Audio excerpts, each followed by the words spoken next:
अस्सलाम वालेकुम, बिस्मिल्लाहिर्रहमानिर्रहीम। कबल होम्योपैथिक से डॉक्टर सिवसन शाह आपसे मुखातिब हैं।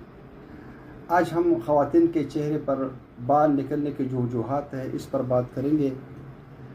अगर जिस्म में हार्मोन्स ज़्यादा बनने लगे तो चेहरे पर बाल आ सकती है। एक वजह ये भी है, अगर औरत को पॉलीसिस्ट ओवरी सिंड्रोम PCOS हो तो हार्मोन्स बिगड़ जाती है और बाल निकल आती है, ये भी एक वजह है। इसके अलावा अगर मतलब माँ या ख़ानदान की दूसरी औरतों को भी ये मसला हो तो ये नस्ल दर नस्ल मिल सकते हैं। इसके अलावा अगर थायराइड ग्लैंड सही काम न करे तो चेहरे पर बाल आ सकती है।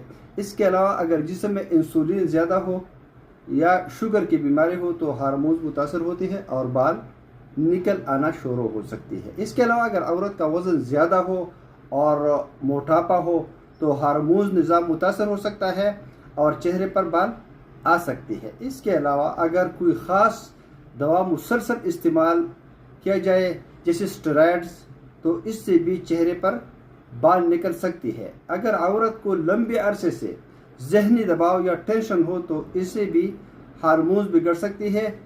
इसके अलावा अगर औरत की उम्र ज़्यादा हो जाए या हैज़ बंद हो जाए मेनोपॉज तो इस वक्त भी बाल आ सकती है।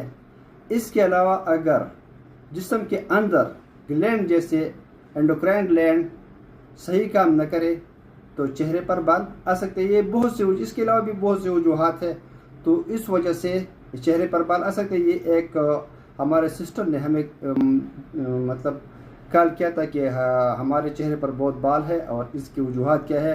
तो ये वजूहात हर एक के लिए मैंने जो बयान की है हर एक इसको अपने आप को तोड़ सकते हैं।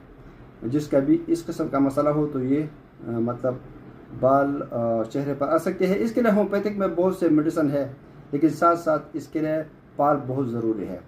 दुआओं का तलबगार आपका भाई डॉक्टर सिवसन शाह। जज़ाकल्लाह खैर।